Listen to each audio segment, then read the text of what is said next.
Hey, second graders, good morning. Um, I hope you had fun collecting magazines and newspapers, junk mail, all that stuff we talked about yesterday when we first started doing this over the computer.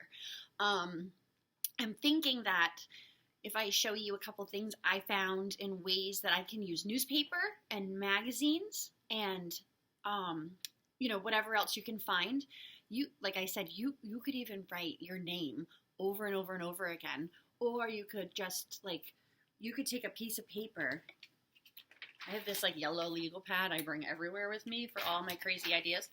You could take this paper and you could fill it with just lines, patterns, your initials, a swirl, right? So not necessarily scribbling on the paper, but yet if you fill it with pattern or something like that, and then because maybe you're short newspapers or you don't have a magazine, so much stuff is on the computer now, but you could cut this.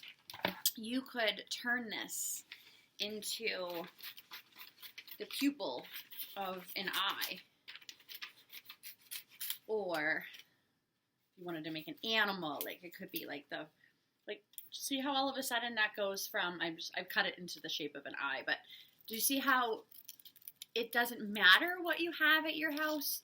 What matters is how creative you are with it, right? So I could overlap this with maybe just a black, a little section. Oh, look at that, right? There's an ad for houses right here. I could just go, oh, I see this cool little thing I don't know how to use with my smartphone. It's you're supposed to scan it or something. See, little things like that. And now, even though I don't have anything fancy schmancy going on right now, I could still have a pretty cool abstract eye. I suppose it wouldn't be abstract until I put it in the wrong space though, right? Remember, if I put my glasses on my shoulder, that's not abstract. That's just, I wonder why Mrs. Nucci's glasses are on her shoulder. Yeah, it's not abstract. Abstract would be taking out my eye and just, trading places with my ear, right? You guys wanted me to put Potato Head's mouth where his eyes would go, where his ears would go when we were in class together. So just don't forget that part of things. Mr. Potato Head could be holding his shoes, and it's still not abstract. He's just holding his shoes. So it's about things being in the wrong spot, but in a way that could never really happen in real life. But you guys are experts at that by now. So anyway, I wanted to just show you guys really quickly, and I will post this or show it to you when we have class this morning actually. But just all the different ways that you can look through the most basic things and find color and just rip it out or cut it out and overlap them. We're going to collage them together so that you can create a wacky face. You could abstract an animal. You could abstract anything. So I'm looking through this particular magazine, and instead of looking at oh, there's a couch, I'm looking at, ooh, look at all the different types of white that I could cut out and use in my picture. Maybe that'll help me build the white part of my eye. I'm looking at, I really like this one, right? This color right here, I would never wear that outfit, but look at the color. That could be so much fun if you shredded it up and made it hair or fur. So we're going to talk more about that in class. I just wanted you to have, oh, look at the water. Look at those blues. That could be blue eyes. That could be blue teeth. That could be blue hair. We're going to talk more about it, and we're going to look at a really cool face that I found for you last night too. So I am going to ask that we kind of stick with whatever collection that you brought and bring it to class with you. If you're not in class, you can look at this video and you can still catch up with us. Definitely going to be tearing paper from around the room and diving through old newspapers, black and white. Remember the owl? That was pretty awesome. Using like just torn newspaper words. Make sure whatever you're tearing up at your house is okay with your grown-up. In the art room, I can tear up whatever I want. But all of these things collaged, meaning glued, taken from something and putting them together in a new way. All of this stuff can come together and we can build an abstract face from just what's around our house.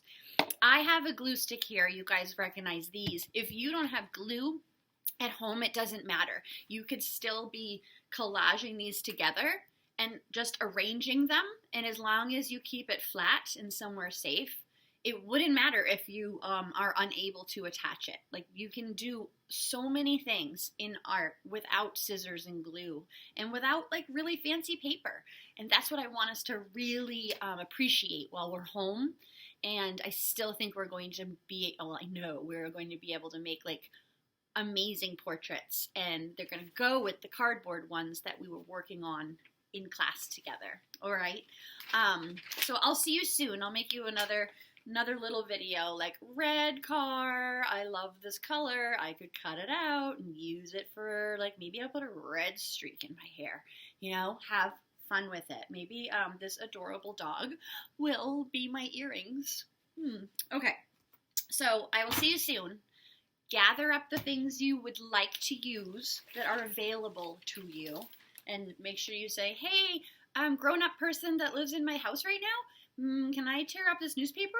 Or grown-up person that lives in this house, can I take that magazine and rip it? Or do you have a notebook I could borrow because I need to rip some pages out of it? So we'll talk about that. And I'm excited to make mine. I'm going to get started on it this afternoon. Well, no, with you guys this morning, and then I'm going to work on it more this afternoon. Real quick before I go, I wanted to remind you, I don't know if I showed this to you or first grade, but thing is, when you're making this collage, we, when we did ours, we had a big piece of cardboard as our background, and we painted it, and we put it in all those awesome colored sections and used black outline to make it pop. But then we were going to start beginning to glue our facial parts of our face on it, cutting out a mouth, cutting out our eyes, and putting them where we want abstractly. So if you want a place to build your face at home, you know, you're shredding up all this paper and you're creating these really cool collage facial features, you know, like mouths, noses, you might want a spot to put it on, and maybe you don't have paper that's big enough or heavy enough. But like I always say, look, again, ask a grown-up, hey, can I take this cardboard off of here? They said yes, so I'm going to do it. Now look, got a piece of cardboard, and all it did was come off the back of a notebook. Now I could start collaging using this to build my face. So again, we'll talk about it in class, but I like to make a little backup hi, how are you video just in case our Wi-Fi gets wonky, or you just want to go back and work on it more after class, before class, or if you have any questions. Okay, this is going to be fun. I think we're going to have a in-school art show and then a at-home what can we make art show. So let's think about that in the back of our minds for the week too. All right, I'll see you guys soon. Abstract.